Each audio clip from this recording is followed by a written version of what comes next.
આટલા કરોડની વસ્તી ધરાવતો દેશ, આવો યશસ્વી આપણો હિન્દુસ્તાન, એનો વડો, એ વ્યક્તિ કોણ છે એ મહત્વનું નથી, વડાપ્રધાન પદ મહત્વનું છે, આપણા દેશનો વડો છે એ મહત્વનું છે, એ વ્યક્તિ કોણ છે એ મહત્વનું નથી। ત્યારે સારાએ રાજપૂત સમાજનું માથું ગર્વ સાથે ઊંચું થાય એવું કામ, એવું ગૌરવશાળી કામ, જેની માટે મને પણ ગૌરવ છે, એવું આપણા જામ સાહેબે કરી બતાવ્યું કે આટલા વિરોધ જેની સામે છે એ વ્યક્તિ એમની પાસે આવ્યો છે ત્યારે શીશ નમાવા માટે આવ્યો છે। આપણા દેશના વડાપ્રધાન જ્યારે 2 થી 3 દિવસ સૌરાષ્ટ્ર ગુજરાતના પ્રવાસે આવ્યા,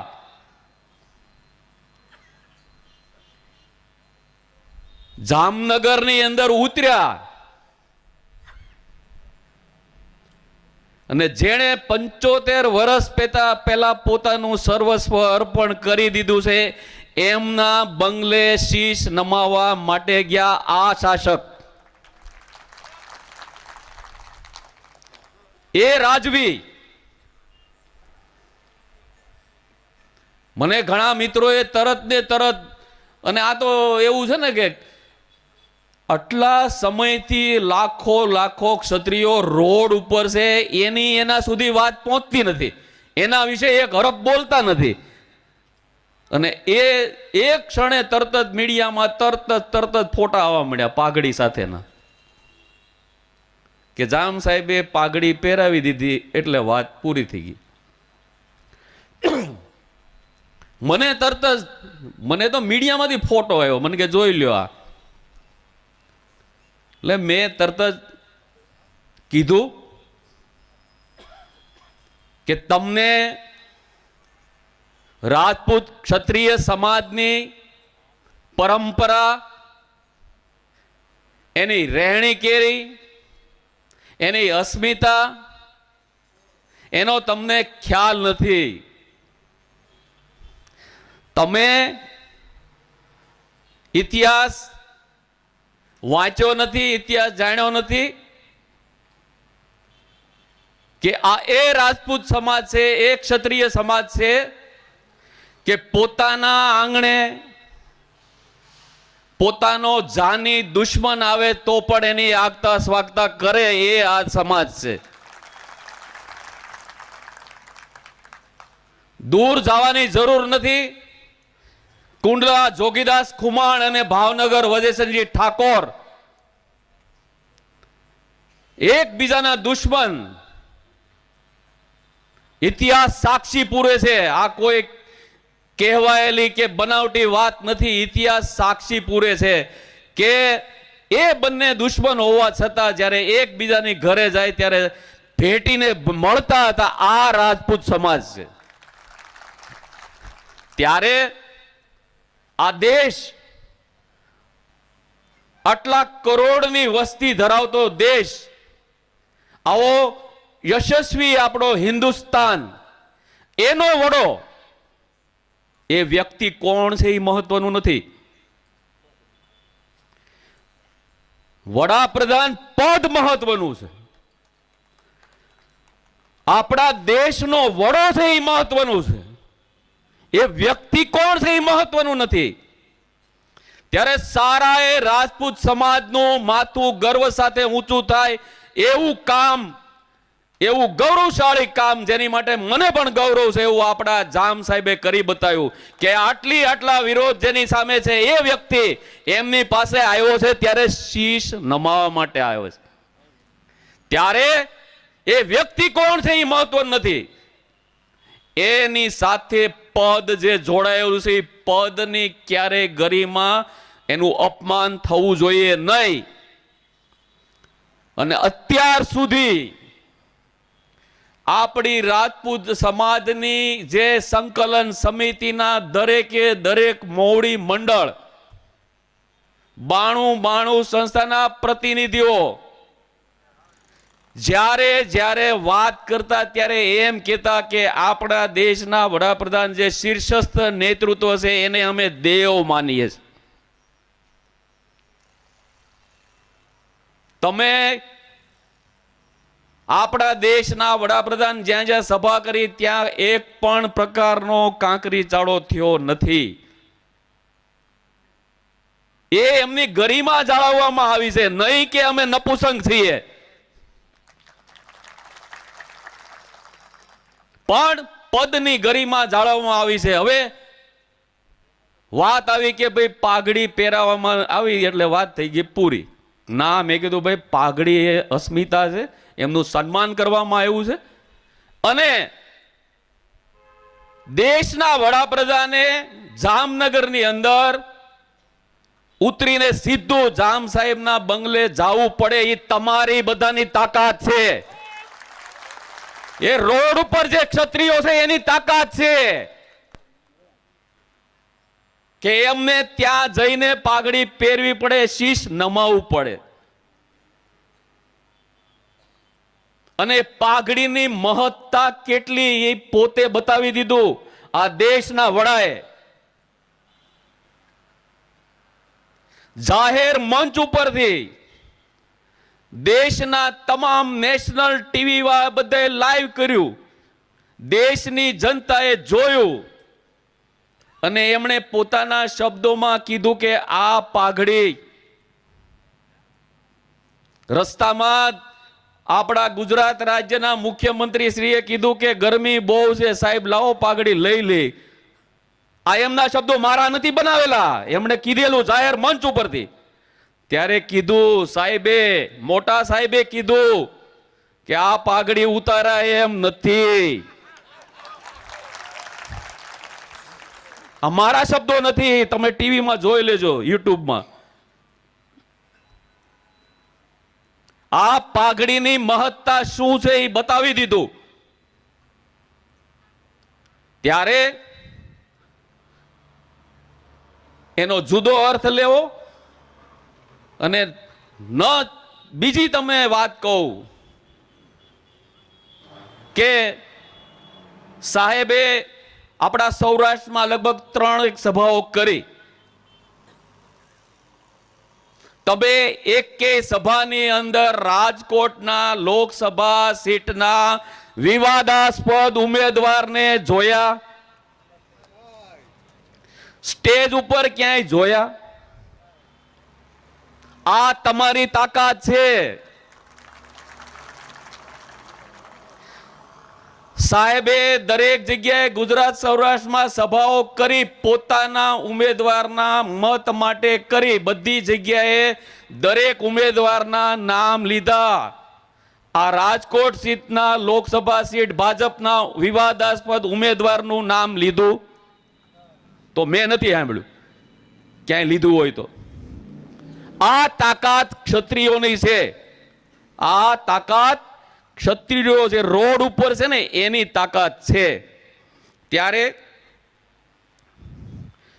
બીજું હમણાં થોડા દિવસોથી સ્ટેટમેન્ટ હાલતું હતું રાહુલ ગાંધી વિશે,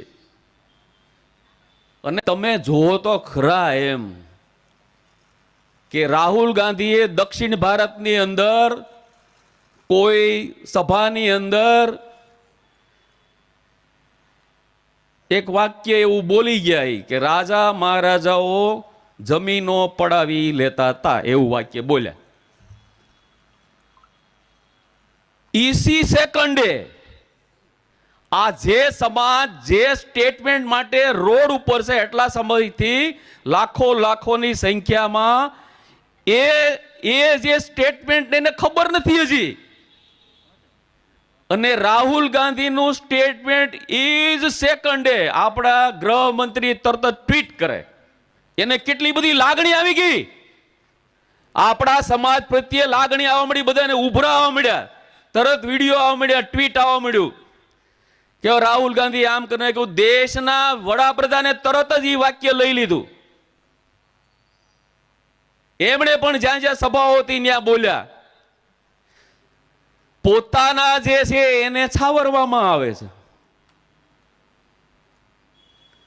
મને પૂછવામાં આવ્યું તરત ને તરત લાઈવ ડિબેટમાં એક ટીવીમાં કે હવે તમારું આમાં શું કેવું, તમે કે આને બધાને ખંભે બેહારી નીકળ્યા હતા. ત્યારે મેં એને સ્પષ્ટ કીધું કે ભાઈ રાહુલ ગાંધી ભલો ભોળો યુવાન, by default politician, by default કહેવાય કે એને રાજકારણ માણસ જ નથી બિચારો. એનું કલ્ચર, એનો અભ્યાસ, એનો ઉછેર એ દૂન સ્કૂલનું કલ્ચર. દૂન સ્કૂલ તમે નામ જે ભણતા છે એને સાંભળ્યું છે કે દૂન સ્કૂલનું કલ્ચર. એને સૌરાષ્ટ્રની રસધાર હું, સૌરાષ્ટ્રના રાજપૂતો શું, પાળિયા શું, કેસરિયા શું, જોર હું. આ રાહુલ ગાંધીને બિચારાને શું ખબર પડે? ત્યારે મને કે તમે આ સ્ટેટમેન્ટ અને પેલું સ્ટેટમેન્ટ એની કેવી રીતે સરખામણી કરો છો?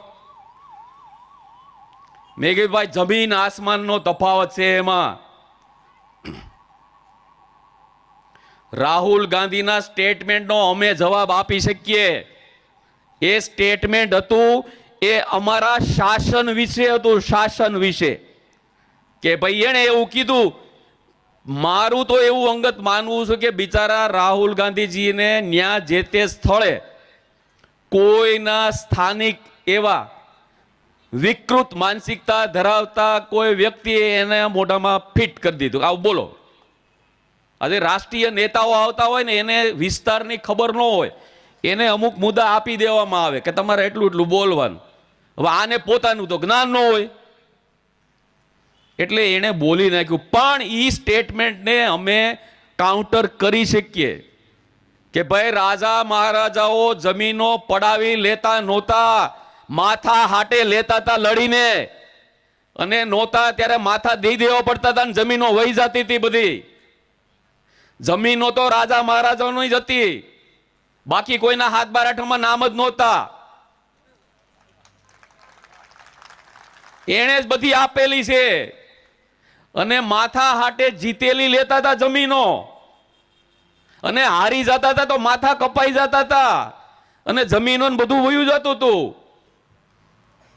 ત્યારે રાજકોટના લોકસભા સીટના ઉમેદવાર દ્વારા બોલવામાં આવેલું સ્ટેટમેન્ટ એ અમારી નારી શક્તિની અસ્મિતા સાથેનું છે, એને માફ કરી શકાય નહીં.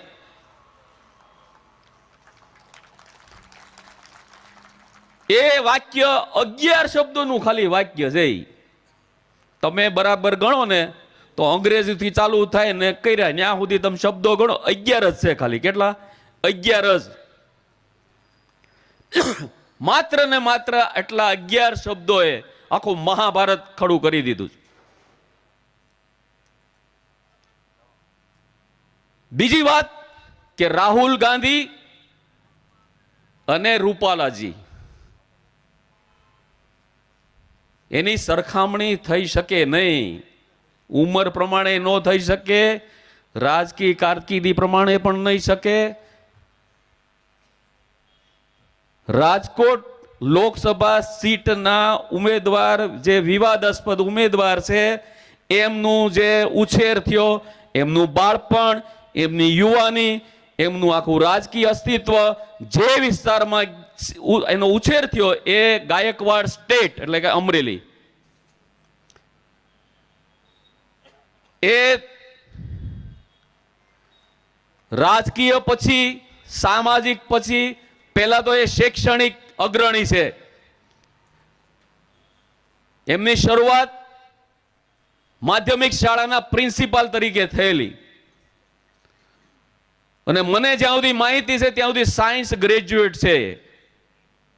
રામાયણના પ્રખર જ્ઞાની છે, રામાયણના પ્રખર. એમને જે સ્ટેટમાં ઉછેર થયો, ગાયકવાડ સ્ટેટ બાજુમાં, ભાવનગર સ્ટેટ ઓલી બાજુ, રાજકોટ સ્ટેટ આ બાજુ, જુનાગઢ સ્ટેટ આ બાજુ, નાનું એવું કુંડલા સ્ટેટ, એની વચ્ચે એમનો ઉછેર થયો. એમને રાજપૂત શું છે, ક્ષત્રિયો શું છે, ક્ષત્રિયોની અસ્મિતા શું છે એનું પૂરેપૂરું જ્ઞાન છે. હું ને તમે આપણે મુંબઈ ગયા હોય, મુંબઈ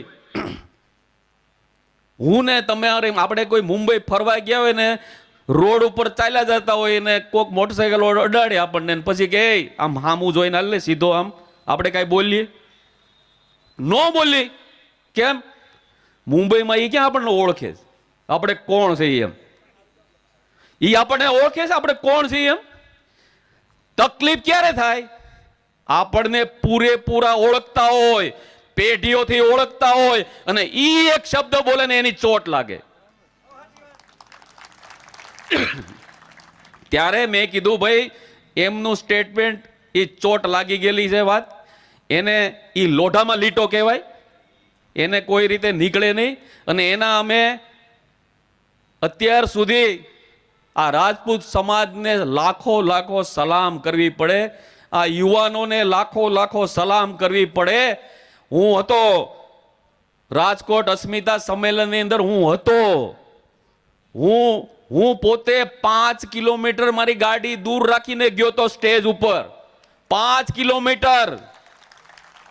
અને મને ખબર નહીં પહોંચાશે કે નહીં, પહોંચાશે કે નહીં. અને મેં મારી નજરે જોયેલું કે 10 કિલોમીટર સુધીથી માણસો રિટર્ન વયા જતા, તો પહોંચે એમ જ નહોતા. 10 કિલોમીટર સુધી જે સ્થળે સંમેલન હતું રતન પર, ત્યાંથી ગ્રીનલેન્ડ ચોકડી રાજકોટ, ત્યાં સુધી ગાડીઓની લાઈન હતી. મારો કહેવાનો ભાવાર્થ કે આટલા ક્ષત્રિયો ઉભા સાથે ભેગા થયા. મેં ત્યાં પણ બોલ્યો હું કે ભાઈઓ તમે આટલી મોટી સંખ્યામાં આવ્યા છો, આવો છો ત્યારે તમે એક એક બબે આવ્યા, પણ જાશો ત્યારે એક સાથે જશો ત્યારે મહેરબાની કરીને એક કાકરી હલવી જોઈએ નહીં, એક કીડી મરવી જોઈએ નહીં. અને સરકારની જો મનસા કેવી હોય, હું તો ત્યારે ત્યાંય બોલ્યો તો મંચ ઉપરથી કે એ સંમેલનની અંદર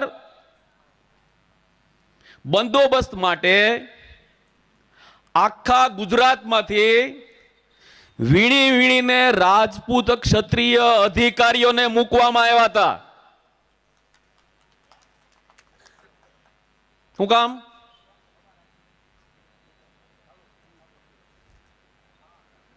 એ બધા આપણે સમજીએ કે આ સમાજ ભેગો થયો છે. શાસકોને શું હતું કે આ સમાજ આટલી સંખ્યામાં ભેગો થાય છે, આખા છાનામાના ઘરે જાય નહીં અને વર્ગ વિગ્રહ થશે. પણ આ રાજપૂત ક્ષત્રિયોને, ખાસ કરીને યુવાનો જેની અંદર જે ધગધગતું લોહી છે, એને પૂરી અસ્મિતા, પૂરો સ્વયં જાળવ્યો. અને મીડિયાએ નોંધ લેવી પડી.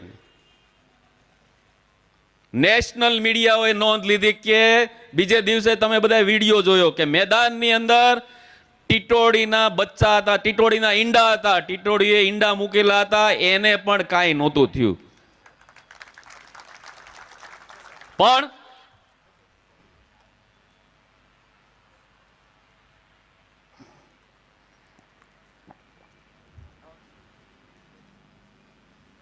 પણ આપણે ઇતિહાસમાં જોયું છે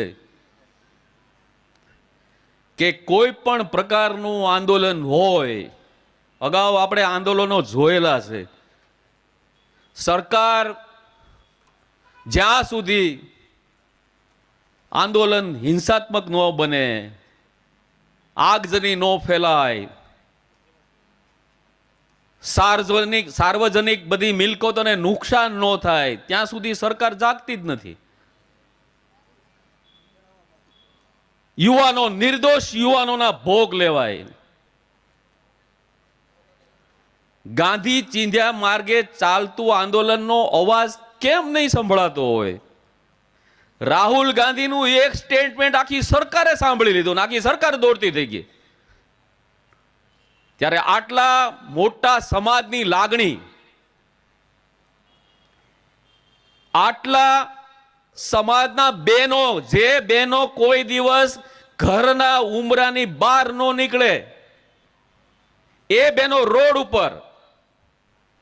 મને રાજકોટમાં પ્રેસના મીડિયા મિત્રોએ મને પૂછ્યું પ્રેસ મીટિંગમાં કે બેનો રોડ ઉપર છે તો એમની સલામતીની ચિંતા તમને બધાને નથી? મને આવું રાજકોટમાં પ્રેસ મિટિંગમાં પૂછવામાં આવ્યું, ત્યારે મેં એમને એવો જવાબ આપ્યો કે અમારી બેન, અમારી દીકરી, માતા એ બીજાના રક્ષણ માટે સક્ષમ છે, ત્યારે પોતાનું સ્વરક્ષણ તો કરી શકે ને. અમારે એની ચિંતા કરવાની જરૂર નથી.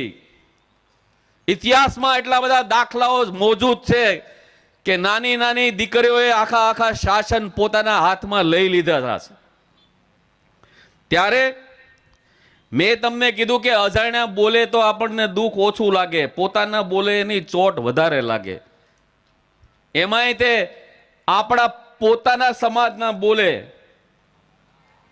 ત્યારે ચોટ વધારે લાગે. તમારો મત અલગ અલગ હોઈ શકે, તમારા વિચારો અલગ અલગ હોઈ શકે, પરંતુ મન એક હોવું જોઈએ. મતભેદ હોઈ શકે, વિચારભેદ હોઈ શકે, પરંતુ મનભેદ ન હોવા જોઈએ. આજે સવારે મને બપોરે ફોન આવ્યો કે રાજકોટની અંદર બધા રાજવીઓ ભેગા થઈને કે ભાજપને ટેકો આપી દીધો.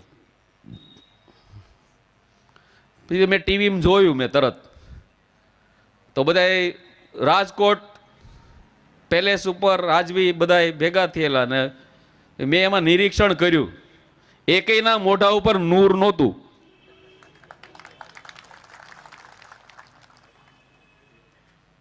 એકેય રાજવીના મોઢા ઉપર નૂર નહોતું અને મીડિયા સમક્ષ પરેડ કરાવવામાં આવીને તો પકડવા પડતા હતા. ઓલા ભાઈ અહીંયા આવો, સાહેબ અહીંયા આવો, અહીંયા આવો, અહીંયા બધા ભાગતા હતા.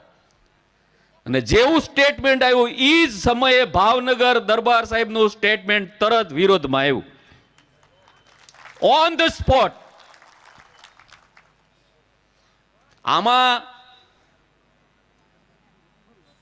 જે આવા બધા સ્ટેટમેન્ટો હજી 7 તારીખ સુધી તો ઘણું બધું આવશે. અરે અમારી પાસે અમે તો મીડિયાના, હું પોતે પત્રકાર છું અમરેલી જિલ્લાનો, હું પોતે ફ્રી પ્રેસ જર્નાલિસ્ટ છું. એટલે અમારી પાસે માહિતી છે કે ફેક બધા આઈડીઓ બનવા માંડ્યા છે રાજપૂત સમાજના નામે. તમે બધા યુવાનો ચેતજો. રાજપૂત ક્ષત્રિય સમાજના જુદા જુદા નામ સાથેના fake ID Facebook, WhatsApp, YouTube, Instagram, એમાં બધા ફેક આઈડી બનીને આપણી વિરુદ્ધમાં, ભાજપની તરફેણમાં જુદા જુદા સ્ટેટમેન્ટો આવ્યા કરશે. પણ આપણો જે અંતિમ લક્ષ્ય છે, સંકલન સમિતિના તમામે તમામ વડીલોને મારા લાખ લાખ સલામ છે કે એણે જે રીતે લડાઈ ચાલુ કરી છે એને જેટલા અભિનંદન આપો એટલા ઓછા છે. ક્યાંયથી કોઈ પણ સ્ટેજ ઉપરથી, કોઈ પણ મંચ ઉપરથી કાયદા વિરુદ્ધની એક પણ બાબત બોલવામાં આવતી નથી. ને મારે યુવાનોને ખાસ વિનંતી છે કે મતદાન પૂરું થાય ત્યાં સુધી કોઈ પણ જગ્યાએ સંયમ ખોવો નહીં. કોઈ પણ સમાજે આપણી સાથે જે સમાજ છે, આપણો સમાજ, મને ઘણા મતોનું ગણિત સમજાવે, મતોનું. મને હમણાં અહીંયા તે મીડિયાના મિત્રો પૂછતા હતા કે તમે આ આખા ગુજરાતમાં બધી લોકસભા સીટ ઉપર તમે તમારા સમાજનું વોટિંગ કેટલું, તમે પરિણામલક્ષી લડાઈ કેવી રીતે, આમાં પરિણામ કેમ આવે, પરિણામલક્ષી લડાઈ કેવી રીતે થઈ શકે એમ કે ભાઈ તમારા, એટલે મૂળ કહેવાનું એ તો તમારા ક્યાં એટલા બધા મત હતા એમ. મૂળ હાવ દેશી કે ભાઈ તમારા ક્યાં મત છે તો એટલું બધું તમે આમ ડખો કરો છો. મેં મીડિયાના મિત્રોને કીધું ને આપ સૌને કહું, સમગ્ર સૌરાષ્ટ્ર, ગુજરાત, કાઠિયાવાડમાં અસંખ્ય ગામડાઓ એવા છે, હું તમને નામ બોલું, મારી પાસે લિસ્ટ, હું નામ બોલી શકું. આ ગામ, આ સરપંચ, અસંખ્ય એવા ગામ છે કે જેની અંદર ક્ષત્રિય સમાજનું માત્ર એક જ ઘર હોય, એક જ ઘર હોય, એક જ. અને એ એક ક્ષત્રિય ઘરનો, એક કુટુંબનો એક યુવાન હોય કે વડીલ હોય 25-25 વર્ષથી સરપંચ હોય, એટલે હું દાદાગીરીથી થાય સરપંચ? આખું ગામ બીવે એકથી આ જમાનામાં? નહીં. એની લોકચાહના હોય છે. તમામ સમાજને ખબર હોય છે કે કોઈ પણ સમાજ માટે કોઈ પણની સામે લડવું છે તો આ ક્ષત્રિય જ આગળ આવશે. એ તમામ સમાજને ખબર છે. અને કોઈ સમાજ તમારી સાથે જાહેરમાં નહીં આવે, પણ બધા સમાજ ઈચ્છે છે. દરેક સમાજને ચોટ સમયે સમયે લાગેલી છે. અને હું અત્યારે આ મંચ ઉપરથી એવું કહેવા માંગુ છું કે તમામ સમાજે એક વિચાર કરી લેવાની જરૂર છે કે ક્ષત્રિય સમાજ આટલો તાકાતવાળો સમાજ આખા ગુજરાતમાં રોડ ઉપર આવ્યો ને એની વાત તો માનવામાં ન આવતી હોય તો બીજા સમાજની તો વેલ્યુ જ ક્યાં રહી? બીજા નાના નાના સમાજોએ વિચારવાની જરૂર છે. પાટીદાર સમાજે તો અનુભવેલું છે. પાટીદાર સમાજને પોતાનું જે વેર છે એ વસૂલ કરવાનો આ સમય આવી ગયો છે. એ બધા સમજે છે, ખ્યાલ જ છે. ત્યારે જો આ બે આવડો મોટો સમાજ હોય, ક્ષત્રિય સમાજ અને પાટીદાર સમાજ, એની વાત માનવામાં ન આવતી હોય, આપણા તો હજી સુધી કાંઈ આપણે કર્યું નથી. પાટીદાર સમાજ વખતે જે નિર્દોષ યુવાનોના લોહી વહ્યા છે, છતાં સરકાર જો એને મચક ન આપતી હોય તો નાના નાના સમાજે તો વિચારવાનું જ નહીં ને પોતાની વાત માટે. ત્યારે હું દરેક સમાજને વિનંતી કરું છું કે તમારે આ આંદોલનમાંથી ધડો લેવાની જરૂર છે, શીખ લેવાની જરૂર છે. અને આ જે યજ્ઞ છે,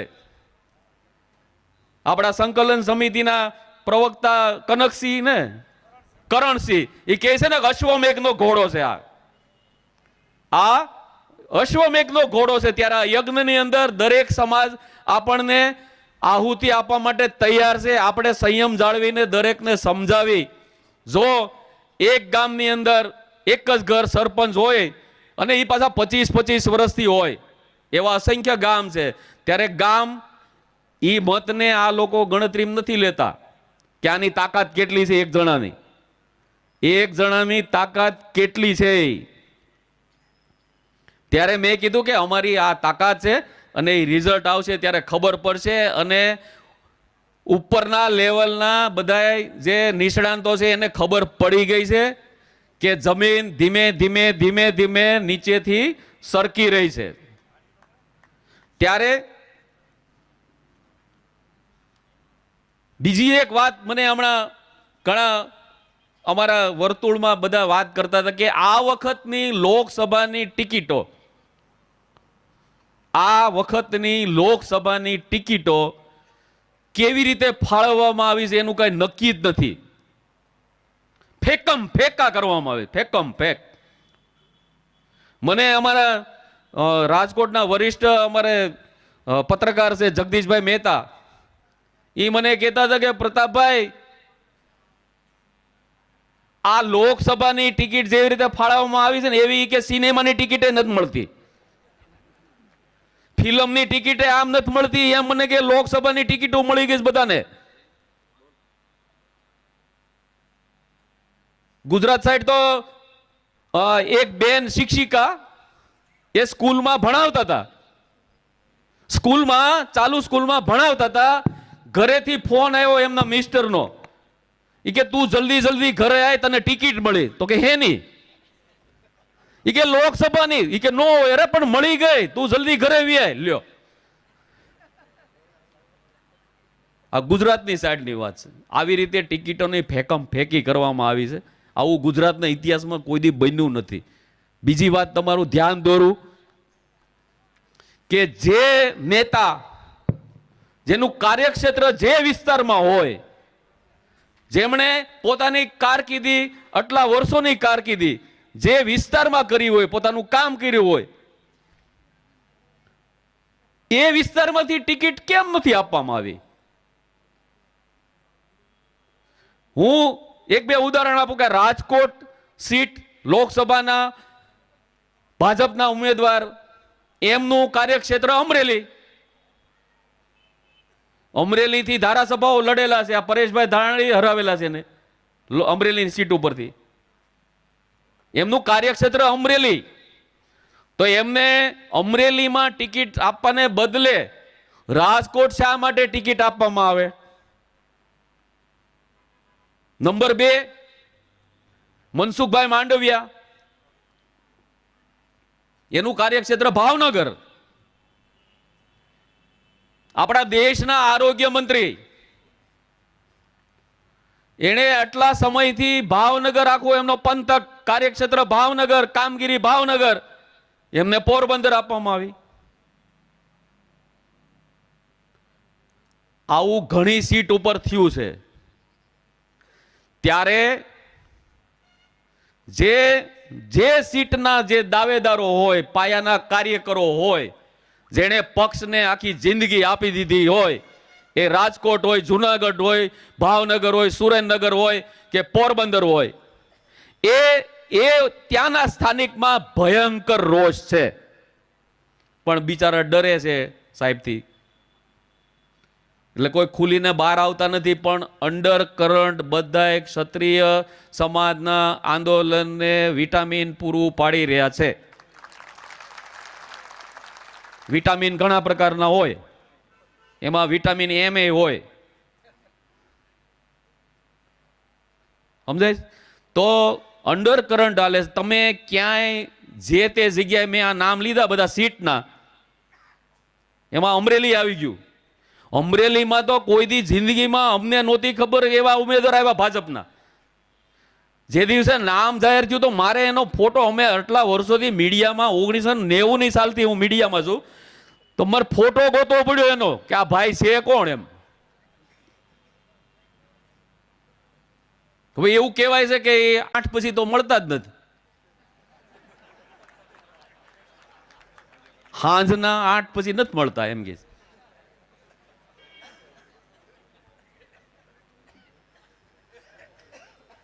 હવે ત્યાંના ધુરંધરો બધાય, ત્યાંના ધુરંધરો દાવેદારો બધાય છાના મના ચોપ થઈ ગયા. બધા ઘડીક તોફાનો કર્યા. તમે ટીવી મીડિયામાં જોયું છે કે હામાં તોફાનો થયા હતા, નો થયા હોય એવા તોફાનો બતો બત આવ્યા હતા. બધા મારા મારી હતી, હોસ્પિટલમાં દાખલ થયા હતા. હા,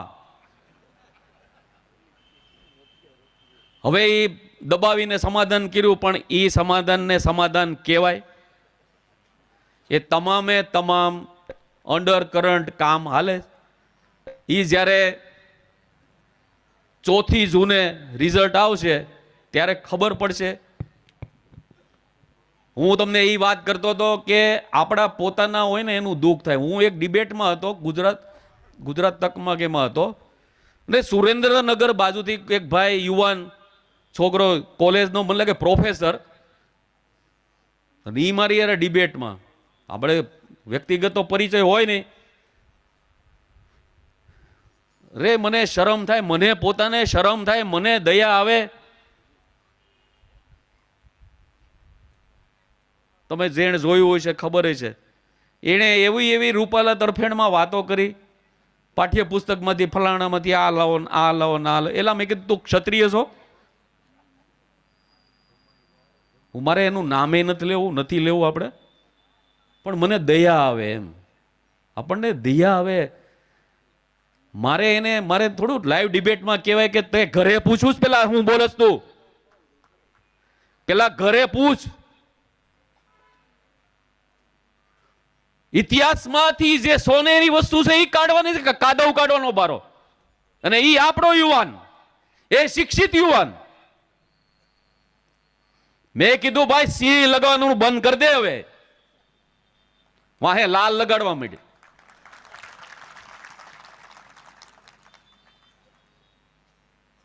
મને એક વાત યાદ આવી આના ઉપરથી કે એક બજારની અંદર એક સોની કામની દુકાન હતી, એક લુહારી કામની દુકાન હતી બાજુમાં.